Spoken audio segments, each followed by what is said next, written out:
stage, Ivana Macaro, Eritrean herself.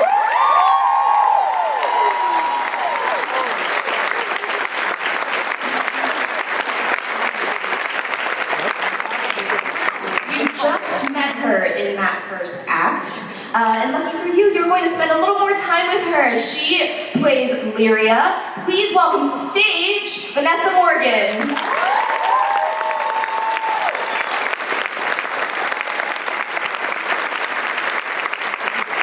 Up next, he has short-tipped ears, and now he's got short hair. That's the best I could come up with. All right, welcome to the stage, Will Olmsford himself, Austin Butler.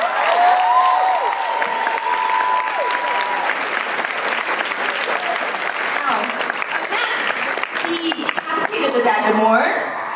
He ruined Bandon's life, but he's still our favorite druid, Al-Anon himself, Manu Bennett.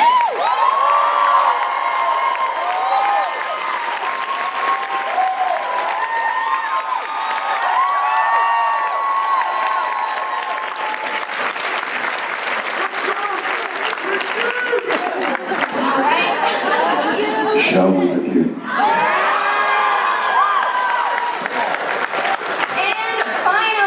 Welcome to the stage, showrunners Al Goff and Miles Miller.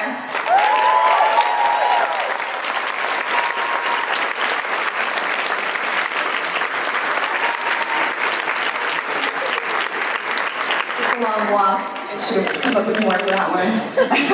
Edit. Thank you guys so much for being here. Everyone give them another round of applause.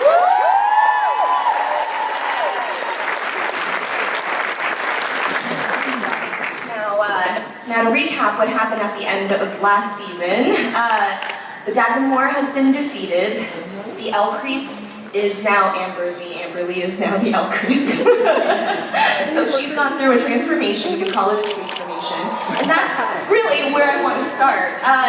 Austin, let's start with you. How has Amberly's sacrifice affected Will going into this season?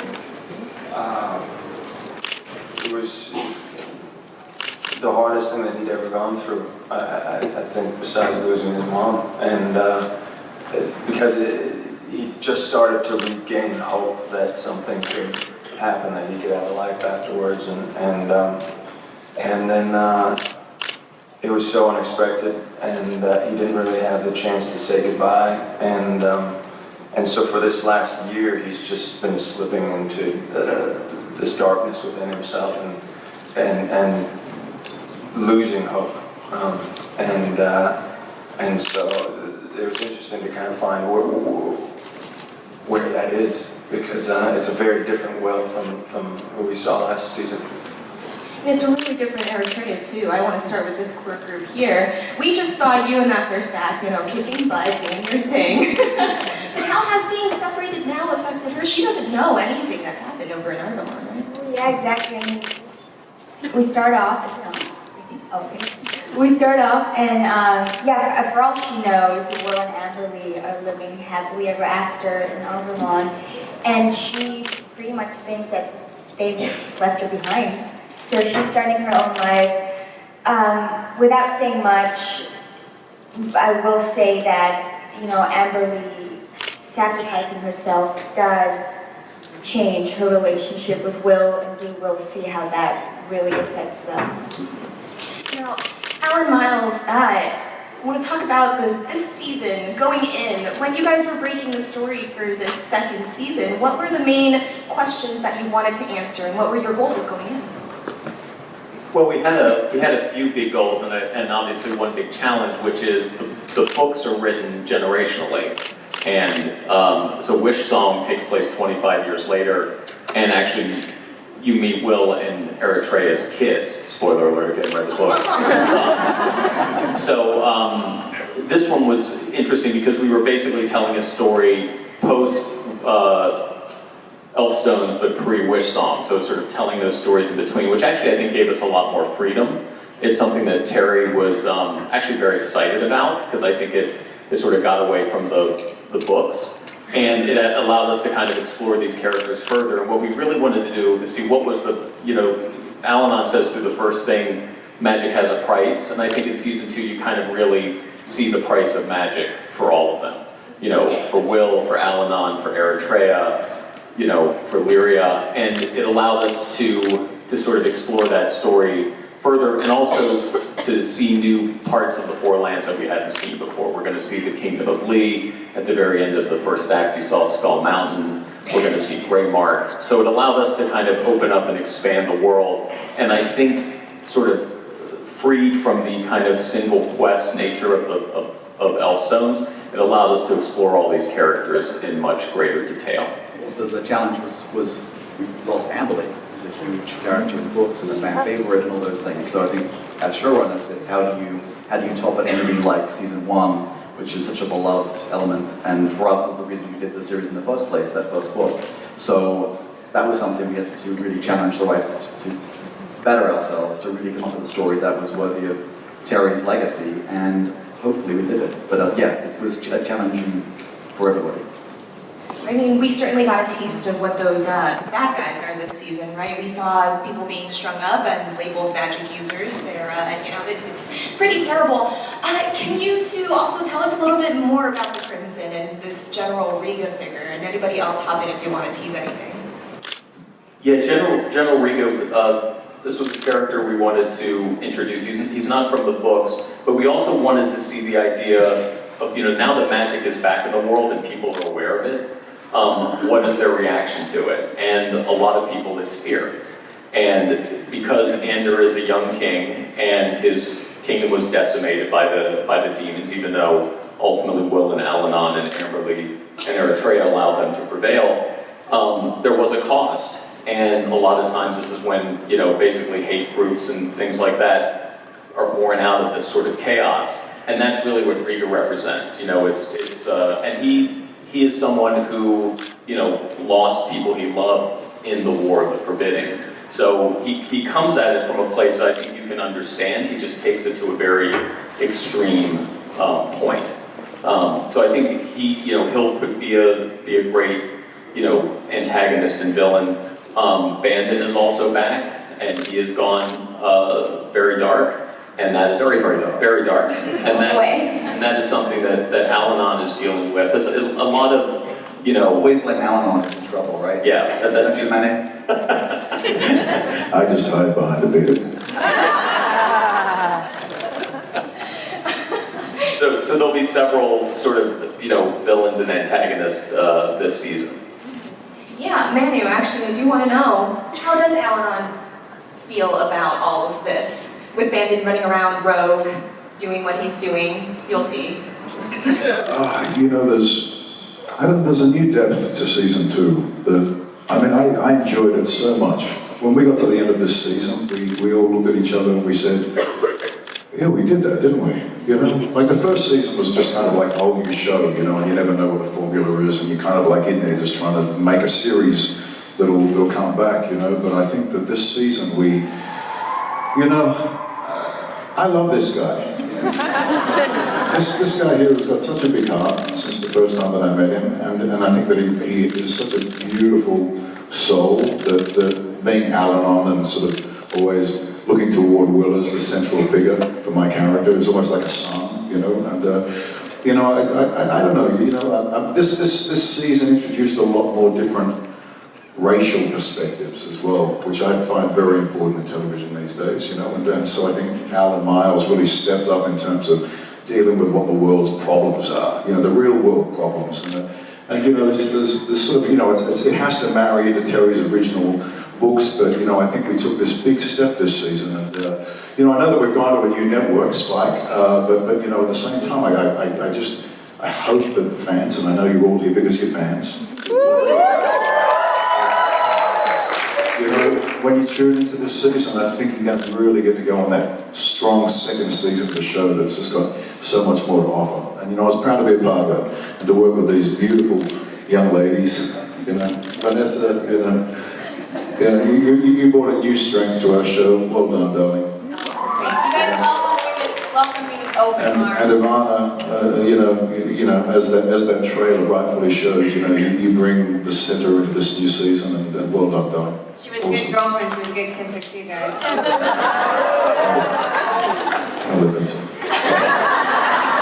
Al-Anon had his back to it. Al-Anon didn't see a thing. Vanessa, jumping off of that, tell us more about this relationship. Yeah, what was it like exploring it? Yeah, no, it was so much fun. Obviously, I'm playing Eritrea's love interest this season.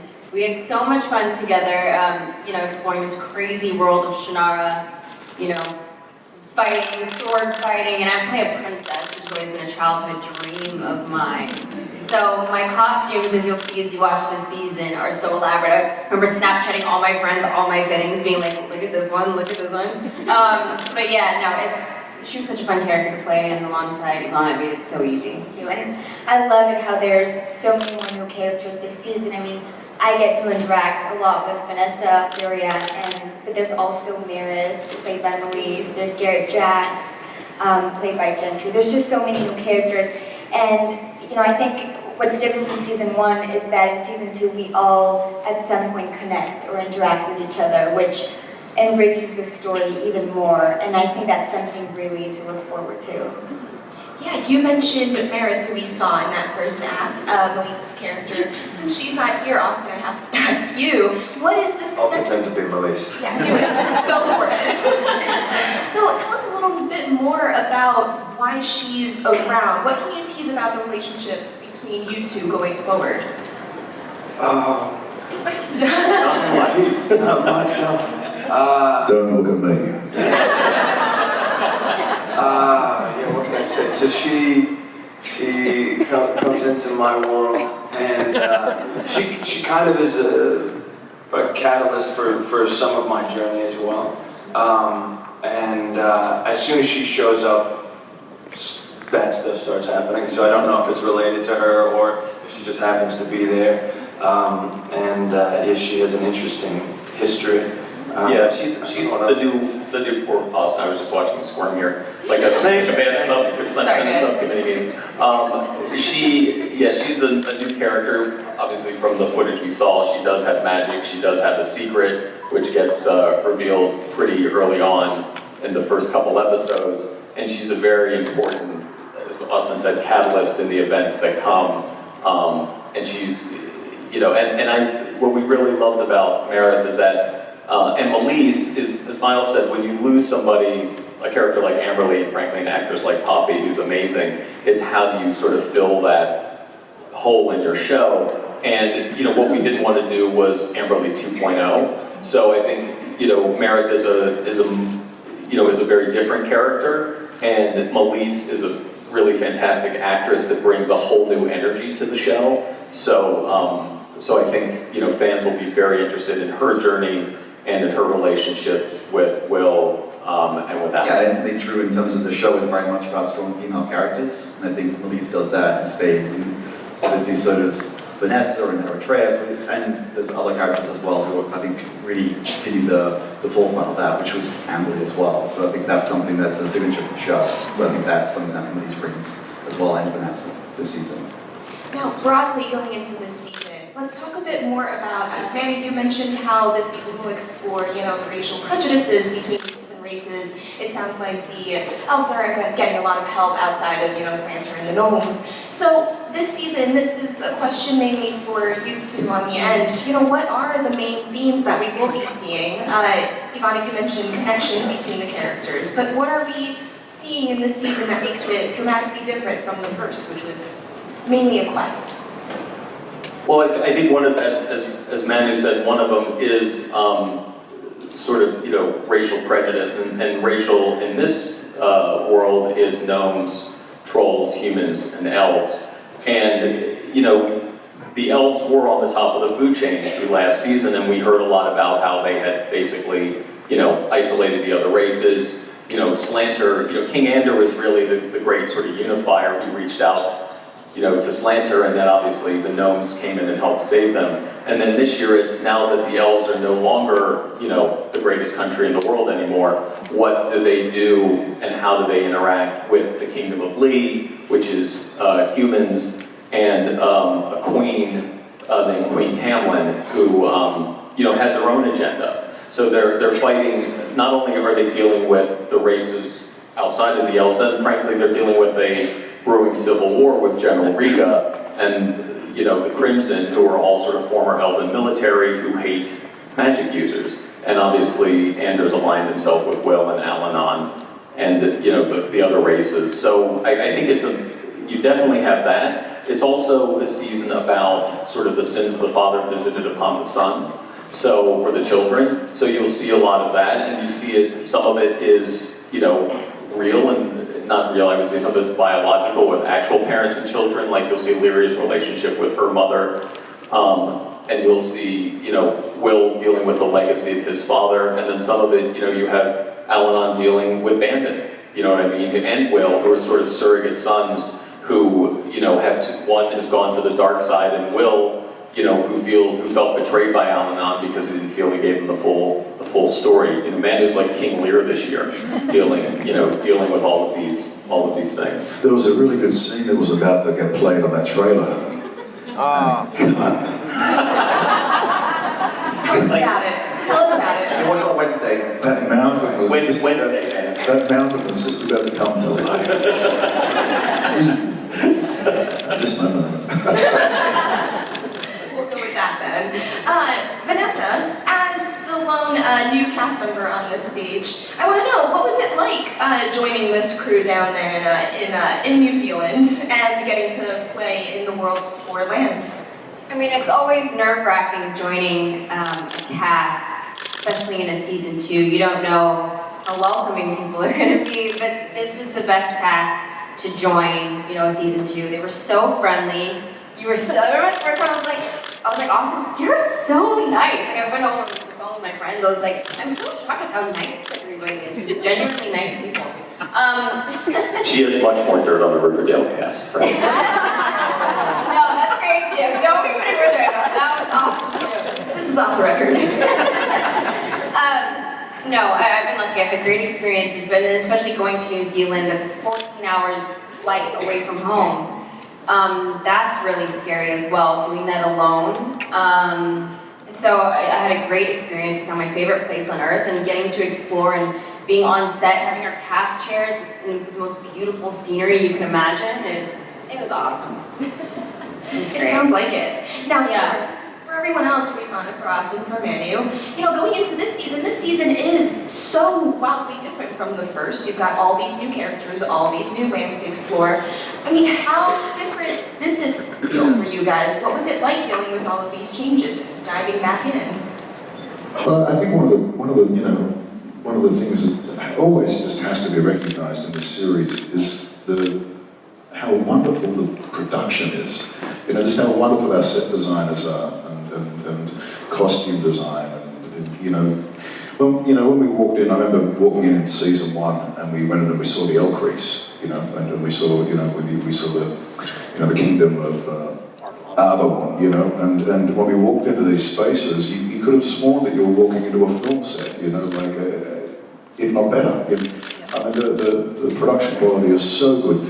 And this season it was even better, you know, and it really, like we had a new DOP as well that brought a whole new lighting to each scene as well. Like, you know, when you were sitting in the set, you were just constantly going like, this is so beautifully lit, you know, the details and the colours and everything. I don't know, you know, I think the visual feast this year is going to be one of the real sort of cherries on top for everybody. But, you know, as I said, you know, I really do think we've got such a strong second season. It's going to be interesting to see how it's received. Yeah. You've also got the coolest weapon, and then that scene that we didn't get to see yet. So, Yeah. sorry. I have an ice cream that comes out like that as well. Better than the lightsaber. That's how I started my magic. Wait, is that it? That's all? You just hold the hilt and you go. Just start somewhere. What about you, Austin? You know, it was incredible to have all these new faces come in and to get to, yeah, it's just amazing. And He's so nice, I got have to you work heard? with, really. He's been told he can only say good things about it. Yeah. Melise, she can't be here, but she's just fantastic. I got to work with her the most out of all the new people that we got to hang out with, and we had a really good time together. I mean, it was it was really fun to get to be the same person, but then experience life from a year later and with this difference inside of me. It was fun to explore that and to last season we had such a clear trajectory and this it was messier and that was exciting to me to get to explore that and to also get to go to new places in the show. So we got to see so many new sets and it honestly felt like a new show but with the same heart. Yeah, I think the relationships are so much more intertwined. We keep on the conflicts, keep on crossing over between each character, and it makes it. Well, there's so much more at stake all the time. You know, always, especially between you and Matt. I feel like, you know, it's as much as we love each other. We had a very tough season this season. It's tough love, but it was. But yeah, the drama in it was just constantly ramping up between each of us. And it was. Yeah. It's terrible that you can't talk about anything. It's really hard. It's like, I want to say so much. Now. Wednesday. Spoiler alert. So sorry. Almost there, you guys. Then Ivana, same for you. Yeah, I mean, in terms of, I guess, the feel on set, for me it was really similar because, I mean, other than the new cast members, we still were the same core cast, most of the crew was the same, we shot in the same city, in the same studios, so it just felt so good. It felt like I was going back home in a way, and also to be able to take Eritrea on again after a year was really, really special. I mean, I have a lot of fun with her, and I think it's like, it's ×2 this season in terms of action, magic, special effects. So it was even more fun and even more special for me because, like Austin said, to be able to take on such a special character a year later in a different place of your life is, like, as an actor, really cool to be able to do that. Can you guys tease this reunion that is going to happen between the two of you, between Will and Eritrea? Can you describe it? We don't have to know exactly what it's like. I mean, He catches her kissing a girl. Can you confirm? Didn't happen. And then Vanessa goes, you can't touch this. Why do you think I'm sitting in between them right now? Kidding, joke. I mean, I just think they've gone through so much together, Will and Eritrea, that they will forever be bound in some way or another. And yeah, I mean, their history is really strong. They basically beat evil together. They've lost a very loved person. So I can't say much about the reunion, but it's definitely, you know, very heartfelt and very intense, and they will, you know, keep fighting together this season. Now, Austin, you mentioned that going into this season, right, you had a difference inside of the same person. Can you explain what that difference is exactly? Yeah, really getting in touch with the feeling of despair, the feeling of what am I here for? And I think that's something that a lot of people have experienced. It's something that I've felt in life at times. When you go through something really hard and it hurts so bad that you just think, do I keep going? And that's really one of the beautiful things about a show like this is that with all the special effects, with all that, the monsters and stuff, it sort of can create this environment to find that inside, and so that was a really therapeutic thing for me to get to experience was feeling the utter despair and then to find hope again, and that's something that I just think humanity needs. Yeah, I think there was one scene, and I'm gonna slight spoiler it, but it's not too much of a spoiler, I think. Look at how sweaty Ara's getting. What's she about to say? Drum roll. experience I had every day on set. Can we have a drum roll? No. There's this one scene. There's this one scene in the middle, and I think it was like it was one of the most enjoyable scenes I've had with another actor, because we're in a situation, right, where we're in the worst possible scenario you could find yourself in life, right? Torture, really. And him and me are strung up opposite each other in this cell, and we're talking to each other As you are. we're kind of like this, right? But all kind of, you know. And I started having a discussion with Austin about how we're going to act this scene, you know, like how we're going to act this scene. Because, like, if you're like in the deepest part of your despair, like if you're in the worst place, I mean, there's variations you can do of this, right? And some of it can be sort of, you know, on the surface level, going like, oh, this is terrible, you know, life's never been so bad. Or there's this really quiet part of you that just has to deal with it. And Austin and I had this conversation about this scene, and we entered that space. And I remember looking over at you, kid, and I was just going like, my God, you are suffering. For the art. And I was suffering. But we suffered so well together. Really. There you have it, guys. Well, you know, somehow consequence has to come through that screen, you know. And I'll always remember that scene with you, Austin. It was awesomely bad. Well, on that note, if anybody has any fan questions, please start lining up in the middle. We're going to be wrapping up on stage. Now, start lining up. Just a few final questions for you guys. A couple of burning questions. Alan Miles, are we going to be seeing any form of Amberly again after that first act? Yes, you will. Alright. And for Austin, how are you adjusting to that new haircut? We love it! It is what it is.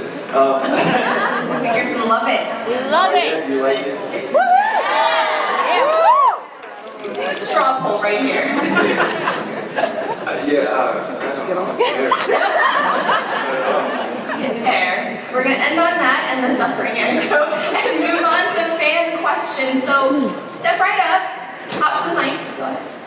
Hi, my name's Michael, and Al and Miles, I have a couple of questions, quick questions. By the way, Austin, you and Amberly added a new name to the world, Tree Hugger. I've had a whole different relationship to trees after this. I don't know if she's going to show up maybe in some flashbacks, because you're such a lovely girl. Say yes. Yes. Whether or not it's true is another question. And the other rumor is that we won't be seeing Manu for several episodes as Almanac Tree falls. That's false. Oh, thank goodness. And I just want to thank you for last year and this year, and I'm so excited to see Shannara.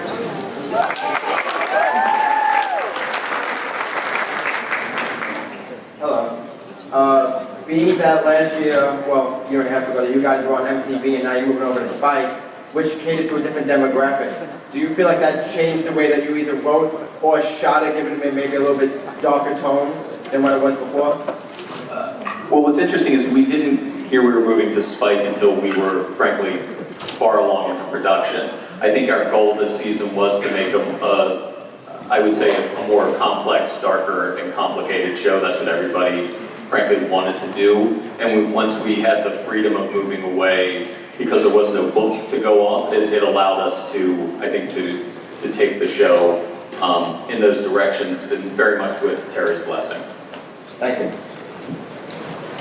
Hello, I started watching the show because of my woman, who is a pastor, and she loves Mr. Bennett. She actually sent a gift for you. It's just a Chevrolet counter. I don't know if you're gonna. It's a car?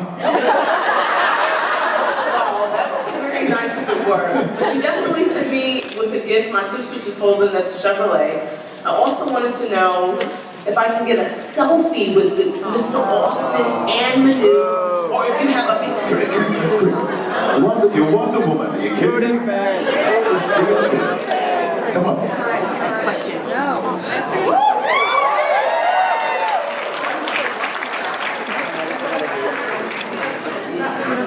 And we're all just gonna wait really awkwardly while this happens.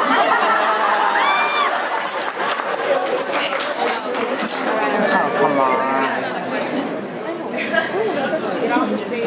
What? That's not a It is a car. Just a Chevrolet.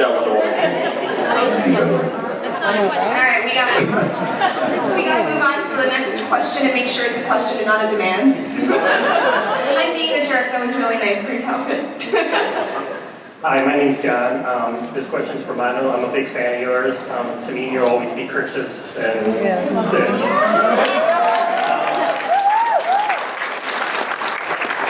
I'm a big action fan too, and I see all your stuff and all the action that you do. How fun is it to go to work every day and do all the stunts and fight choreography that you do with all the shows that you do? I'm getting old. It's getting increasingly harder. As a matter of fact, this year on Shannara, I was injured fairly soon into the season, so I had to pull back from swinging swords and shields and all this sort of stuff for Spartacus. Actually took its toll. I've got tears in my shoulders and stuff, but we dedicated it. I'd never take a day back, but we pushed ourselves. That's why that show was so good. We pushed it so hard. But honestly, all the guys, a lot of the guys that I work with on Spartacus are running the stunts and the training sessions for Shannara as well. So these guys are like constantly, the girls are in there going hard. And once Spartacus started that trend, with every production that comes to New Zealand now, we're kind of like doing the same thing again with every new cast and every new show that comes there. It's part of a thing that came out of New Zealand, and I think we're keeping up that tradition. But listen, in this show, I'm a father, and there was so much challenge this season for me in this series. Looking after Roster, looking after some of the other characters. Alanon's just in there trying to say life is tough, but you got to be tough to match it, and there was so much more consequential dialogue this season, really good stuff, and it was a good season to sit back, when you walk off a scene and you go, yes, I did that quite a bit this season, and so hopefully that's just going to translate to you guys, but there was a lot of physical work, as your question set up, but I'm sort of heading into my late 40s now, and I'd like to think that I peaked in Spartacus physically. I'd like to think that I've got some more left in me. Please don't stop. I just did 2 episodes on Arrow, which are like kick ass. They're really badass. 2 really good episodes coming up on that. But you know what? Like I honestly couldn't have been more proud of this second season of Shannara. Really, honestly, we've got good stuff coming to the screen, and I can't wait for the fans to see it. He's saying he was getting old. Literally, when we were doing our stunt training, I'd be too scared to go against him with this sword. So I couldn't tell him. I vouch for that. Yeah. It's like, no. We're gonna go in that direction.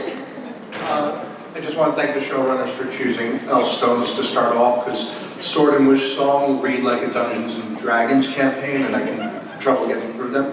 What was the decision to really push the post-apocalyptic edge that was just kind of there in the book? In a way, it seems to me like it would be more expensive because you can shoot in the wood with a bunch of huts and mud and water buildings, and it looks cheaper. But you really push the post-apocalyptic Pacific Northwest edge in New Zealand. Yeah, no, what was interesting is it was one of the things and when we read the book that was fascinating, that it was our world that set in the future. It wasn't Middle-earth or Westeros or Narnia, a pure fantasy world. So that was interesting. And then when we discussed it with Terry, he said, I put it in the first 3 books, but then I sort of shied away from it. And I think if you keep going in the Shannara books, you'll see that he actually embraces it more and more as he goes. I think Plus, it makes it more original. Yeah. For us. So you see usually it's medieval England, it always feels like fantasy, whereas this feels like it's the future. So that was always the spin. It felt more original to actually play with that than just shy away from it, which is what the books did. So it was something that we continued to do this season. And it's just very interesting to see the contrast, just see an elf in, the ruins of San Francisco felt really cool and interesting. And I just want to make sure your elves will keep their beards, because I really like that. I was worried there wasn't that many beards in what you just showed. Yes, they will. Great question. Go ahead. Hi, I'm Fatima. I wanted to ask, will you see more of his powers develop? Will he use it more? Or will he be like,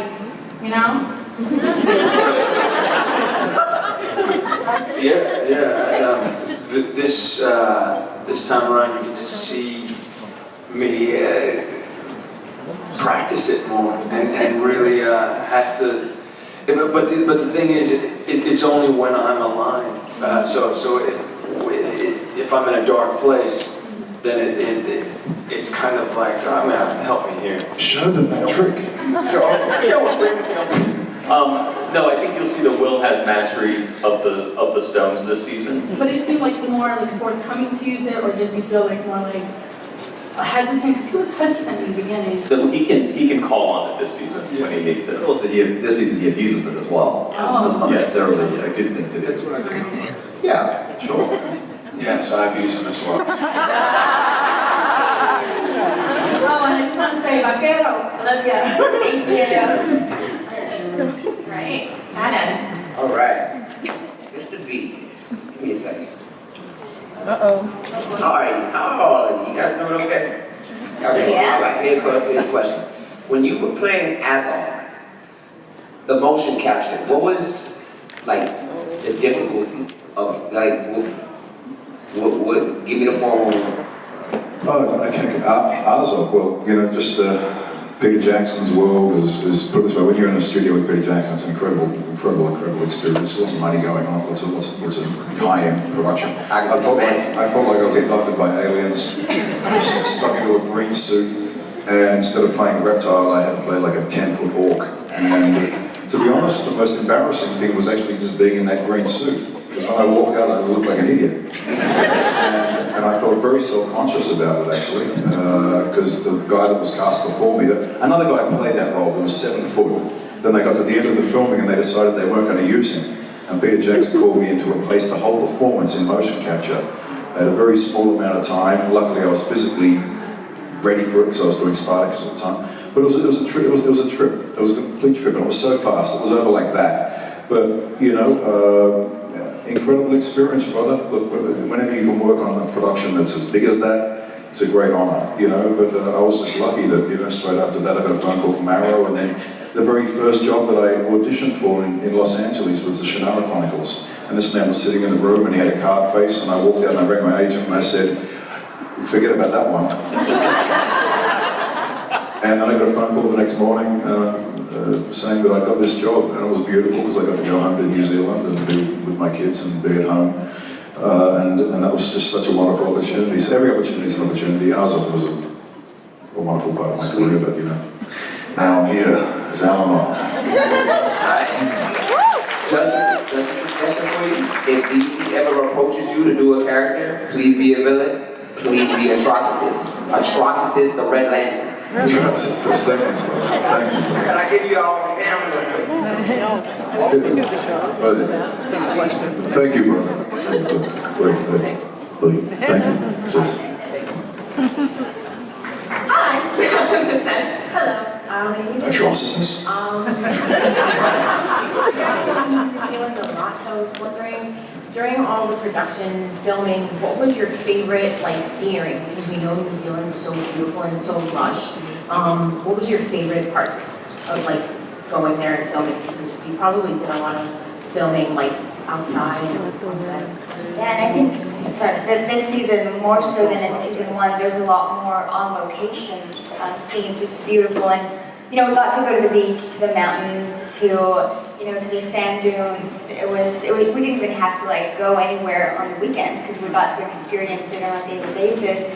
And there's just so much to do. There's the North Island, the South Island. I personally love the southern part of the North Island. All the Capity area is beautiful, but I think we all had our share of exploring around. Queenstown was my favorite place. For me, it's sunrises on the beach. I don't normally get up that early in real life. We film, and we're getting up at 3 in the morning to get there, to get the ears put on, and to get there before the sun rises. And so we rehearse, and then the sun starts rising on the beach, and the mist is coming through. I mean, that was just glorious. Yeah, that was probably some of my favorite stuff. And he sounds exactly like that on set. We go, man, look at this sunrise.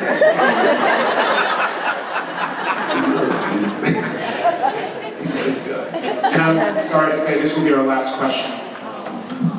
All right, guys, so since it's the last question, it's going to be a question directed at all of you, so from right to left. If all of you can just individually tell me a superhero that's influenced you. Atrocitus.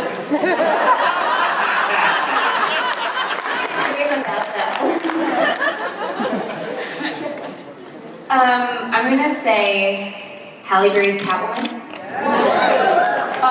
Or Storm. Growing up, I used to always have Spider-Man birthdays. That was my thing. There was something about him being this dorky kid, and then all of a sudden getting these powers. I just loved that. That's how I felt in real life. And yeah, that's inspiring. I've always wanted to fly, but as a kid, I thought it was so cool when he did. So for me, I mean, it was Spider-Man. You guys can both have Spider-Man. Yeah. You got Spider-Woman. Morales, I can be Spider-Woman. Spider-Woman. Spider-Gwen. Is Indiana Jones a superhero? Dun, dun, dun, dun, dun, dun,